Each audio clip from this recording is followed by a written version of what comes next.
You are tuning into the Lehigh Low Ego, High Impact Mindset podcast. I'm your host, Volkan Emre, along with a dynamic team of Kellogg School of Management alums. We are here on a shared mission to uncover the mindset that drives impact and success. On Lehigh, we have thought-provoking conversations with incredibly successful entrepreneurs, business leaders, and investors from around the globe. We uncover the mindset that drives them, allowing them to make a high impact without losing themselves to ego. Now, let's get started with today's episode.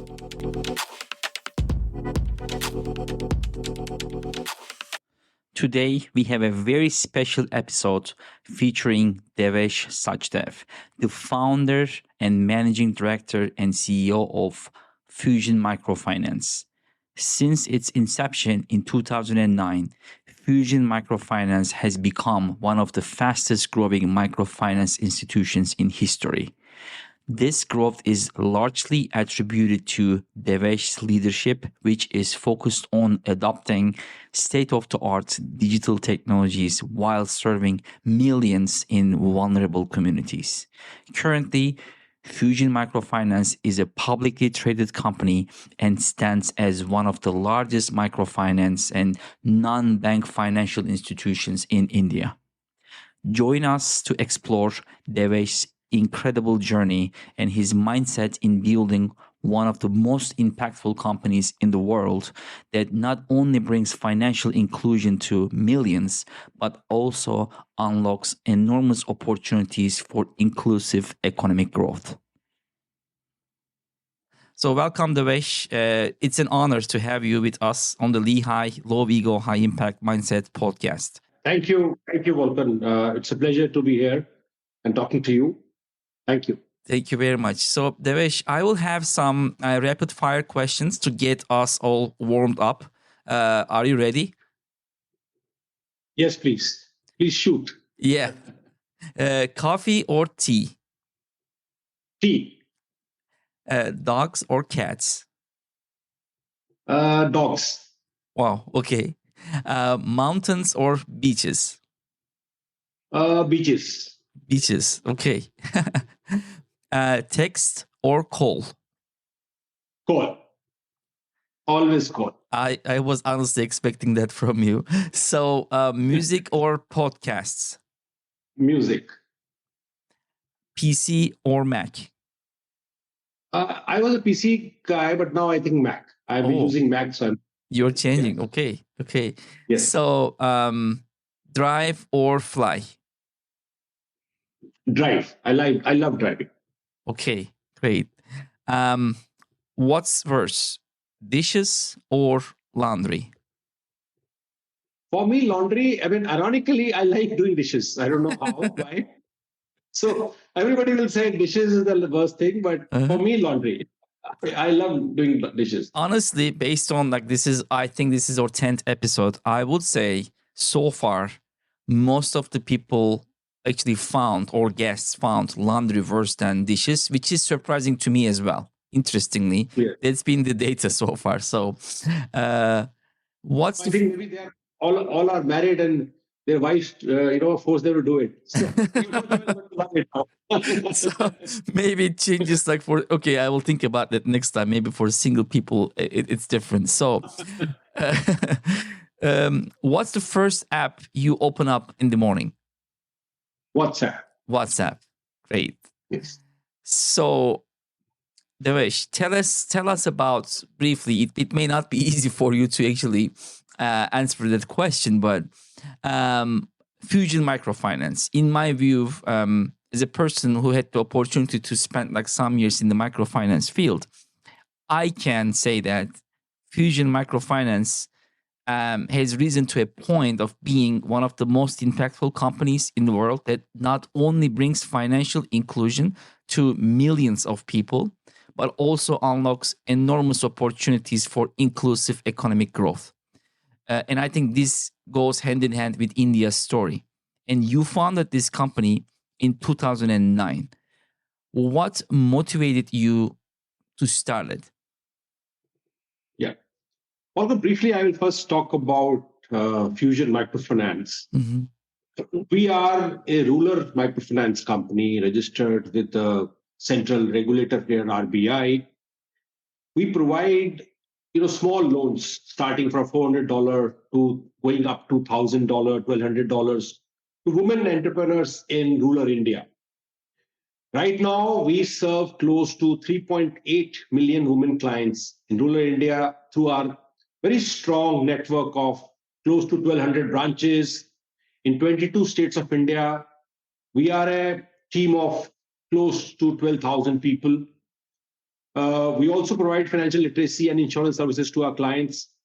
Since inception, we have disbursed close to $5 billion. Our outstanding as of now is around $1.5 billion. We are the youngest company to reach this scale. We have the second largest customer base in India in the microfinance sector. And we got publicly listed last year in November 2022. Overall, I think we have, in spite of all the challenges, Fusion today has made a name for itself. Your second, I think, question was the motivation. So I think one motivation very clearly, Volkan, was that I wanted to become an entrepreneur. I was very clear that I was always dreaming to start my own enterprise. The second, Volkan, that I always wanted to do something where there's an impact. If you see, the name Fusion is an amalgamation of financial and social goals. That is the reason we kept this name Fusion. And the third, which is a very important driving factor for me, is the job creation model. So today you see worldwide, we talk about jobless growth, we talk about unemployment. Look at Fusion today, with 12,000 people, and then the kind of jobs we create by providing financial services to our clients. I think these are broadly, and then fourth is that, importantly, I wanted to create a very large and good company. For me, knowing, I want that Fusion should be known as a very good company. It's a high class, high quality, highly governed, transparent company. I think these are the 3-4 motivators, main motivators for me to start this company. And thank you very much for sharing. And I try to look at the annual reports that you have been publishing. And I looked at the latest annual report, and it just puts this immense story into perspective. Like when there are some figures that's comparing fiscal year 2014, 2017, 2020, and 2023. And if we only focus like during the time period, from like 41 branches, you grew to more than 1,000 branches, right? Almost 1,100. Immense growth story, right? It's very, very visible when you look at the numbers. So you shared your motivation to start, and your company became right now a publicly listed company, and everything you mentioned, the discipline and the professionalism and the growth, right? Everything is somehow like getting together. How do you feel right now after having gone this journey? How do you feel where you are right now as the founder and the CEO of such an impactful organization at this point? And is it possible to talk about the different growth stages of the company and how actually you scaled this growth? Yeah. So, Walter, today, on the one side, yes, I feel satisfied that, for any entrepreneur, Volkan, that startup phase to a public listed, in 12 to 13 years, I've been able to cover the whole journey, which is very satisfying. Not many entrepreneurs are able to do it. So that is one very, very satisfying moment for me. The second satisfying moment for me is the fact that when I look at the kind of impact we have made, people we are our team members in this journey. A lot of people have also made wealth because we started our ESOP policy way back in 2013, Volkan. So most of my senior team, middle management team, everyone has ESOP, and they all have got this liquidity situation. And it feels very satisfying that you not only have made an impact on the customer's life, you have also made impact in your people's life, and they feel that they have also been part of this journey, and they're getting the fruits of it. However, on the other side, welcome that we are on the very next day of our. I'll tell you a funny thing that on the very next day of, and I was surprised. I was basically inspired by Steve Jobs and people like Elon Musk. So I think on the very next day of our listing, I said, look, I think that's done and dusted. Let's now, we have a huge responsibility because there are people who have put faith on you now. And we have created such a nice infrastructure, the network, we have all the right things going for us. It is our responsibility to make sure that we go ahead. We create something very, very big. So I am Fusion today. Volcan is at 3.0 stage. You talked about the different stages. So first stage was from since inception till 2015-16 was a Fusion 1.0. 2015 to 21 was Fusion 2.0, and now we are in the Fusion 3.0 kind of situation. If I can talk about these three, phases, I think first phase was more of a startup phase. You're trying to establish yourself. You're trying to make sure that you survive and you are able to at least reach certain decent scale. 2015-16 was an inflection point for us, where completely I changed the gear. We did a huge change in the technology. Digital has also India's digital public infrastructure actually also helped this whole Jan bank account, mobile network. We did a huge process re-engineering, Volcan. We said, okay, what are the frictions we have when we deal with the customer? And the whole value chain, all the frictions we list out in a huge exercise. And then we said, okay, let's automate some of the frictions. Let's make sure that the customer turnaround is better. Let's make sure that we understand the customer better. We are able to scale up better. We prepared the team, investments in the team. I started, hiring the right kind of people from there. Some senior guys, starting from my CFO to my CEO to my risk guy, strategy guy, business excellence. I brought a Six Sigma guy.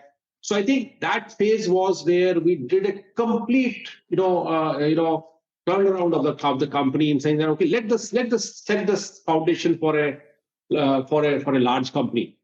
And now the third phase is going on where we have again increased the overlay on digital overlay. Now we have now a very senior guy who has come as a CIO in the company. He joined us 6-8 months back. So a huge customers have changed, risks have changed, trends are changing, digital disruptions are happening. So in all this, how Fusion will stay relevant, whether we know the customer, whether our products are matching the customer needs, customers' household needs are changing. So all that, I think that's where we are focused on now. That when we go to how do we make it big from here on? I think that has been the very briefly the journey. So I think the phase two. Allow me to share one personal view. You said that you were inspired by Elon Musk and Steve Jobs, and in my personal view, I think they will be inspired by your personal journey with Fusion Microfinance and the outreach that you could have achieved so far. And another observation from my end is I think you have been holding yourself to very high standards, and I think going to public and bringing this transparency and level of professionalism to your organization. Not many microfinance institutions are going public, right? You're basically holding yourself to really high standards. And I just wanted to share this opinion with you. Thank you very much again for your openness on that. When I look at the, again, 2020 annual report, the opening page is saying that the feeling of a success is a special one, and this feeling becomes magical when you achieve success against all odds. So I think this statement tells a lot about, in my opinion, your mindset. And I think the leaders who are working with you are probably also benefiting the mindset that you have. And with that, I want to have a little bit like a quick transition to the mindset, right? So, as a leader, how would you define your mindset? What kind of mindset did you have when you first started Fusion Microfinance, and how has it changed, or has it changed in this journey? Yeah. So what I will bifurcate this into two parts. So one is my personal values and fusion values. So fusion values and my personal values have not changed. I always believe that the values should not change. So what are my key values? My key values, one is that I want to run a very transparent company. I'm very open. I am empathize.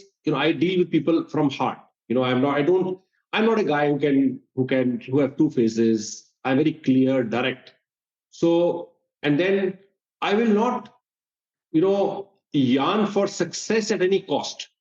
For me, means are also important. So it's not only the success. I want to achieve a success, but with the right means. That comes to that. Values have remained as it is, Vulcan. But coming to the mindset, you're right. So I have definitely evolved as a person. So one area where I believe that I am better now is self-belief. I think if I look back 12, 13 years back, 15 years back, I had a slight, maybe I'm critical of myself, but I think the level of self belief that I should have, I did not have, but now I have more self belief. The second is, I think, the 360-degree view, because when you become an entrepreneur, you run a company, you have a 360-degree view now. As earlier, when you're working, you're more, sometimes you're very narrow. But when you become an entrepreneur, you see so many phases, so many challenges. So I think I'm more mature, more resilient, uh, more patient. More importantly, I think I've evolved as a leader in people management. I think people management is very, very critical today. So in my skills of managing people, engaging with people, every human being is different. So I know with how do I engage with one individual and then how differently I should engage with other people. That has also, I believe, that's why people have stayed with me. Somewhere I think I've evolved there. I have to give credit to myself there. So, and the third, I think last thing is I think I am now able to look at big picture. I am feel more confident of looking at a big picture and have the confidence to make a large company. I think that's earlier when you start, it's more of survival. It's more about making sure that you are able to pay your salaries on time and Yeah. not default to your lenders. That is the first phase where let the equity come and at least your cash flow is managed. But I think now I am at a phase where I have to look at big. So I think that is how. But the values have remained similar. You talked about 2020, the financial our annual report. You talked about success becomes more when it is against all odds. That was so. Every annual report we give such kind of line. I always give such kind of line, which Yeah. actually signifies or actually it basically shows the kind of year we had. So I think that was a year when it was against the COVID. Yep. So in spite of COVID, we could grow. So that is why how it is. Yeah. And thank you very much for sharing. And then what has changed? The values stayed constant, but your mindset changed. And I think one of the important changes that what I could hear in your answer was your confidence, right? And now having gone this journey, now you feel finally like, not finally, sorry about that for that, but then you feel more confident about like scaling an organization and building a large scale organization, and you don't realize it while you are building it. Now looking back at your journey, so I think this confidence is that confidence level in building a large entity has risen automatically. That's one thing, one takeaway. So with that, I want to have a question about this. When you first start, you pretty much like do everything, right? And then as you scale, then you will have to delegate your tasks, and you will have to place the leaders and form your own like middle management as you are scaling. So and probably for you, in my opinion, like developing leaders like from within can be very important priority for you. So what type of qualities like you seek, you search uh, for your middle management, right? Like what type of qualities and values, maybe we can talk about these values a little bit, like what values are important for you, especially in developing this middle management for your organization? Yeah, very good question, Volkan. So I think there are 4 5 things I always look at personally. One is the stability of your nature. I think it's very important to have a stable person. The second is integrity, I think, which is very important for me. Third is the person should have definitive knowledge of the work he or she is about to take up.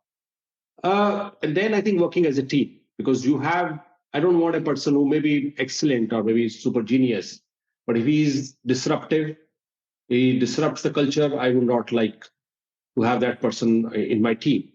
So, and definitely you want somebody who's very hardworking and accountable, who's accountable. I mean, he takes responsibility. I mean, these are the few things, other than a lot of other things, but I think these are the key things I will look at. I will not look at a very fleshy guy. I look at somebody who's humble, because humbleness is very important. I always believe that humility is a one understated word in this world. Because if you are humble, it does not mean that you are saying yes to everyone. Humbleness means that you are always open, you are adaptable, you're listening to others, and you are ready to change. So I think from that, these are the few things I always look at a person before hiring. So thank you very much for sharing. It's I think for the listening audience, it would really great to hear these values that are important to you as a founder and CEO. If you were to look back at your career, can you name an example of a sliding doors moment, a time when you took a path or made a choice that changed the trajectory of your career? And what was that moment and what did you learn from it? Yeah. I have many moments like this, but I can tell you two moments. Mm-hmm. One is, yes, deciding to become an entrepreneur. I was well entrenched. I was director in 3 companies prior to starting Fusion.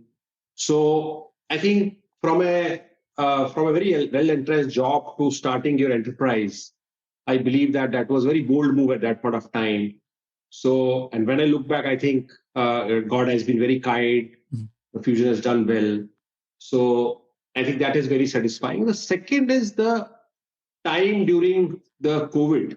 So in a crisis, Volkan, normally people take knee-jerk reactions and people start cost cutting and all that. So and then people stop disbursing loans. Other companies stop disbursing, or it's a COVID. So I took a very different call. We said, no, one, I will not retrench people. I'll make the salaries on time. I will work with the customers, and I will still keep on disbursing loans. A lot of people were very skeptical, Volkan, at that point of time, that this portfolio has been built during COVID, whether the money will come back or not. But we kept on growing. I think we were 3,600, I mean, 500, close to 500 million dollar when the COVID happened, 2020. Now we are $1.5 billion. Mm-hmm. Wow. So I think when I look back, that was a very bold, but that decision, Volkan, was not only based on gut. It was a combination of data and gut feeling. Because when I said, what are the core principle on which Fusion is made? So in a crisis time, you can't leave your customer. We said, okay, the data says that customers, when we were talking about the customer on the phone, customer saying, no, we will make the payments. We said, okay, look, customers have intent to make payment. On the other side, people were very confident. Our people said, no, we are ready to, we should help the customers. We should disburse loans. We should not be like other companies and taking a knee-jerk reaction. and the gut feeling that, look, I have the right team, I have the processes, and I have a belief on my customers. I think all that played into role. And when I look back, I think today where we are sitting, if I would not have taken that decision to grow, to work with the customer, to be more slightly more courageous during COVID. I think the Fusion's history would have been different. Wow, it's very these are very two very important moments, and what I'm hearing is COVID, the decisions that you took during COVID, they really unlocked a big potential for you. And it's honestly great to hear that. And with that, I'm then curious about about your risk assessment mindset and process. All industries are changing at what seems like a faster pace than ever before. And what things are you looking for in your industry as the drivers of change? And more broadly, maybe how do you decide what is a possible threat or just noise? So I think one, if you see today, drivers of change are digital, Mm-hmm. drivers of change are data, customer changing trends. These are very key drivers of change. How do you make sure that you through digital you know your customer better, you are able to serve the customer better, you can bring efficiencies, you bring the cost down, and so that you remain more competitive. So these are very key drivers, Volkan. Mm-hmm. Data, we have 3.8 million customers now, Yep. huge data. How do we make sense of data? How do we use the data to make business decisions? How do we use data to risk management? I think these are in my view are very key drivers. Coming to your point, how do you cut the noise, or how do you basically decide what is a noise or what is actual this thing? So I follow two, three things. One is always ear to the ground. Sometimes we sit on a 30,000, CEOs sit on a 30,000 feet. They don't have ears on the ground. They hear something and they start, so this is how the trends are changing. Mm-hmm. I can give you a very simple example. When the COVID happened, most of the companies were saying work from home. After 1 month of lockdown in India, all my senior team members and myself, we were in the office. Mm-hmm. I never said that work from home will become the norm. And today, many technology companies, many companies are struggling because of that. Absolutely. Yeah. I think that's where sometimes we get carried away. Oh, that's a new fad. I always call them fad. So I think when you're able to cut the noise, the second is that you should be able to when discuss with the team. When you discuss with the team, these are trends which are coming up. What do you think? You get diverse views, and then you can make a decision. Third is that I have board members. I know some very senior people, Mm-hmm. who are more of a sounding board. You can actually discuss with them that, look, these are the trends which people are talking about. Do you think this is going to work? So I have a people sounding board in technology. I have sounding board in strategy. I'm very lucky to have 3, 4, 5 people whom I can always reach out, and they always give me a sane advice. So I think more or less somewhere I'm able to cut the noise and really able to try that as this thing. So like COVID was a great example. I never got carried away with all this thing. Oh, let's be everything we work from home, because your customers, you don't understand the sector you are in. The requirement is the people have to be on the field. How can the CEO say everything can be work from home when it's a retail business? So I think so that's how I take a decision sometime, whether it is a noise or it's a challenge. And for everything you just said, I think COVID was a very good testing ground, like both for identifying opportunities and risks, and also not allowing an external shock to disrupt the culture that you built, right? And I think what you mentioned, the tech companies, I think that's what happened. My wife works for a very large Fortune 500 company right now in a strategic HR position. And they are thinking about, hey, wait a minute, how can we go back where we are, like culture-wise? And it's not really easy. Once you transition away from your own culture, it's super hard to get back in.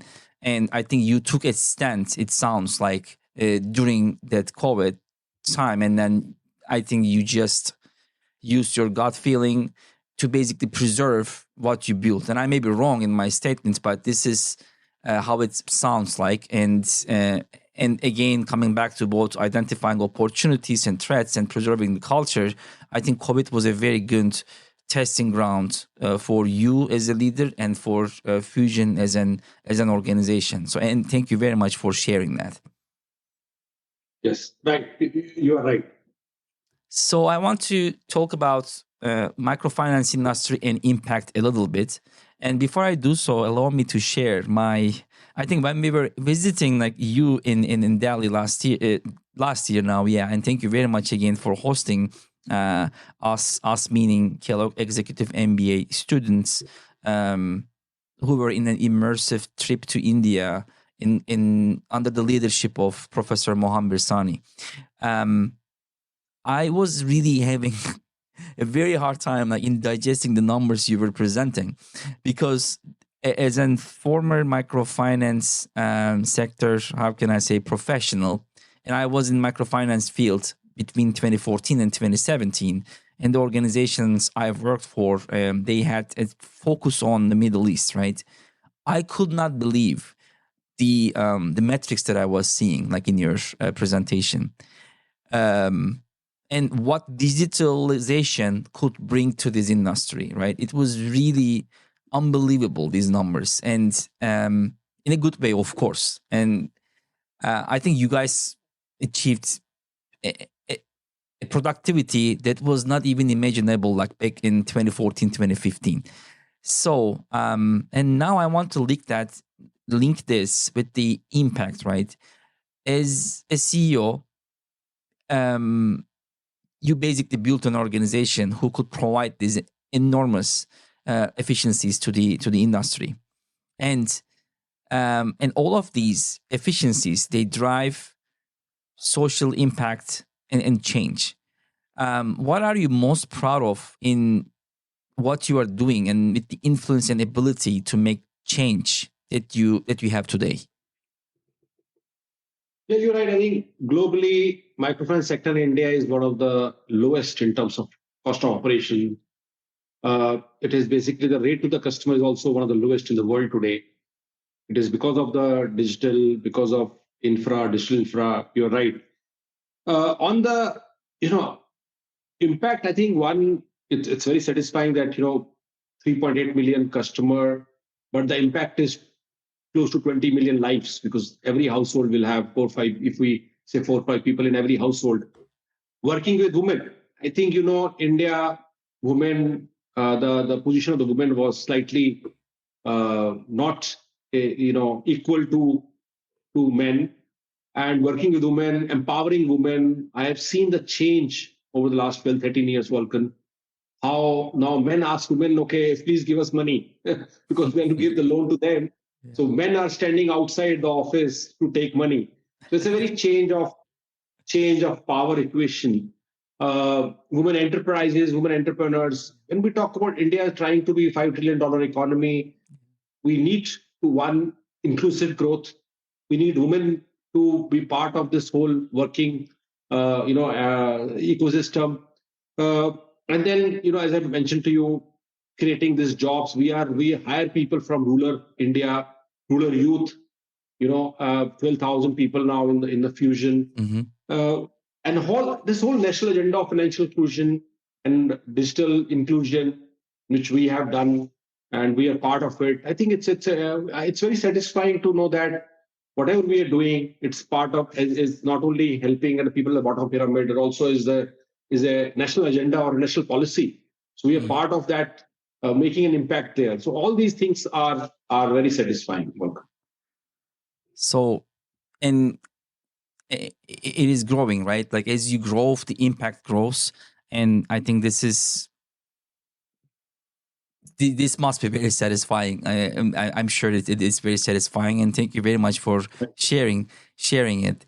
And again, about the microfinance industry and its impact, I was fascinated when I was going through your annual reports. When I was visiting Fusion Microfinance, I was fascinated as a former microfinance sector employee or professional by the changes and impact and everything that was happening in that field, right? And I'm curious about like your talks about the future of microfinance and financial inclusion, considering the rapid digital transformation you have been witnessing and actually not even witnessing, but also building, right? So, what is your view on the future of microfinance and financial inclusion from 2024? Yeah, I think already this sector is changing at a very fast pace, Volkan. Mm-hmm. So I can tell you a few data points. Till 2016, we were giving the loans were in cash. Now everything is cashless. All the loans go into the customer's bank account. 25% of the collection is now cashless. We are now more or less a paperless company. Mm-hmm. We are able to source the customer through an app. It's an assisted model because it's touch and tech, but the turnaround times have crunched from 16 days to 3 to 4 days. That's unbelievable. That's truly unbelievable. Yeah, Yeah. yeah. I think so, and technology has helped uh, products. I think in future it will become more cashless. Uh-huh. I hope even the customers start paying through apps or through cashless mean. Cash will go out. Mm-hmm. Most importantly, Volkan, I think the major change which is going to happen here is that power will shift to the customer.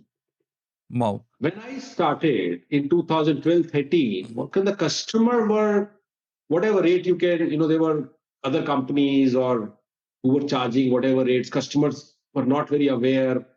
Now with the digital overall penetration and the TV, OTT, all these things and customer awareness, customer has become very aware. So now companies have to be very cognizant of the fact that the customers know what are the rates you're going to charge. The products, you have to be more flexible on the products. You have to bring more products now. Customer earlier, there was uniformity in the customer. Suppose you 5, 10 females come together, you can give a same kind of loan. Now you have to be, everybody is different. So I think going forward, it will become a more flexible. You have to need to have more products. Technology will help. Customer retention will become very, very critical Oh yeah. because once you certain penetration levels, and then how do you grow with the customer? How do you know that the customer needs? And at a household livelihood finance, at a household level, customers' daughter may need an education loan. Customer son may need a two-wheeler loan. Customer husband may need some loan. The same customer may need a different loan. So how do you fulfill all those needs? How do you retain the customer? I think those are how the trends will, I believe, will look like in future.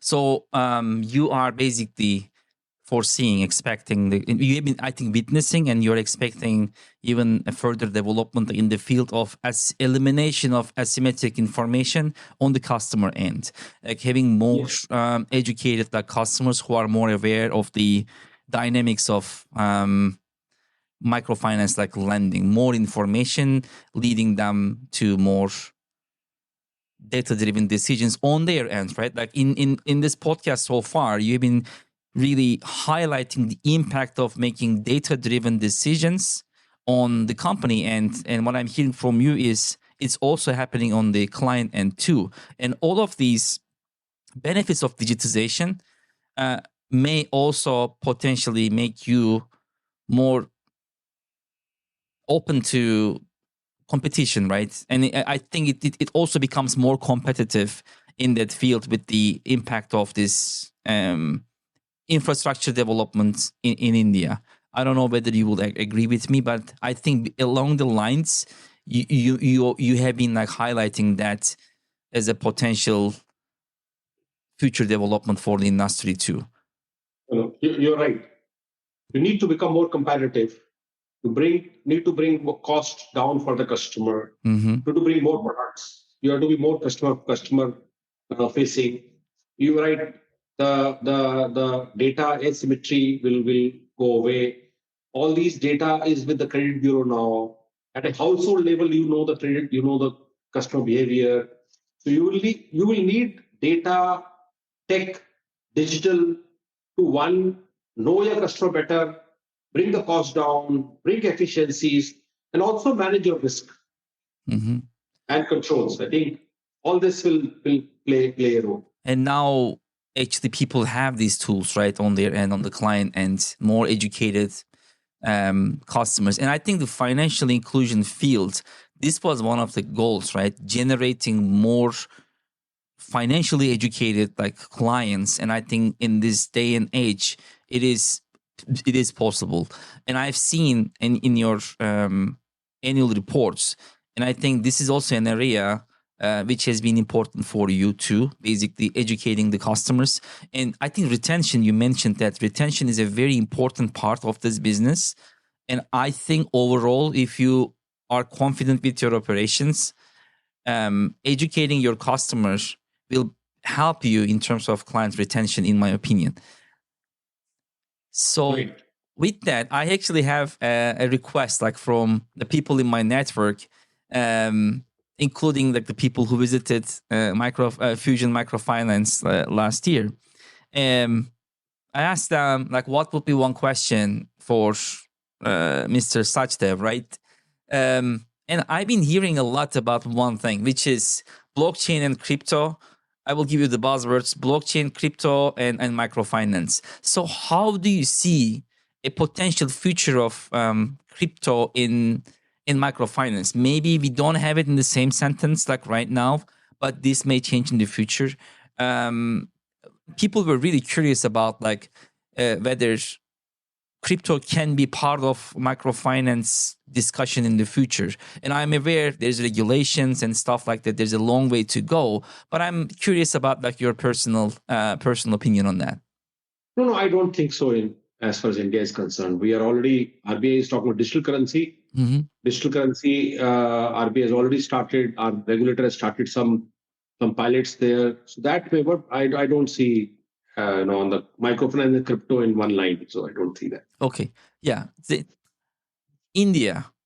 I think this story of Fusion Microfinance, in my personal opinion, overlaps with the growth story of India and the growth potential of India too. And I feel like it's just starting. Like everything seems to be just starting right now. There has been there have been a lot of efforts in building up the infrastructure, and now from an infrastructure standpoint, a lot of like things seems to be ready. And it feels like you guys are just starting right now. So what are your talks about India's future as a CEO of such an impactful company in India? I feel very excited about India. I believe this is India's time where many things are coming together. Look, we have a young population, stable policies, development of hard and soft infra. Over the last many years, Vulcan, India has leapfrogged as far as the public digital infrastructure is concerned. It has helped bring inclusive growth and touching every section of the society. You see, India's startup ecosystem is experiencing golden age. So all these reasons and many more makes me very, very confident about India and very excited about India.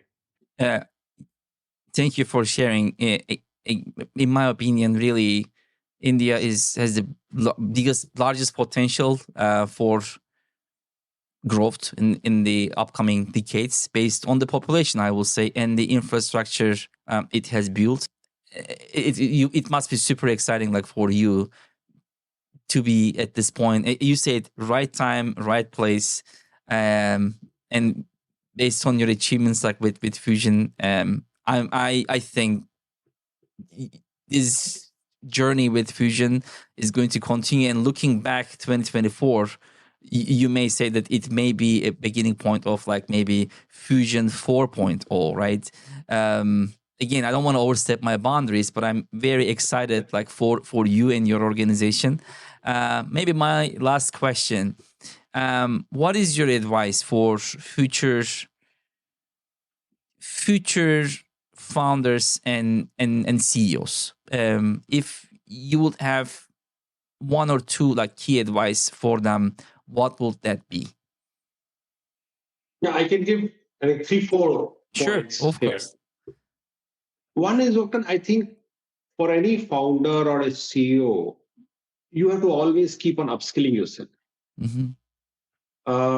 Otherwise, you become stagnant. If you want to be a good leader, you always have to understand not only your people have to keep on upskilling, but you need to also upskill.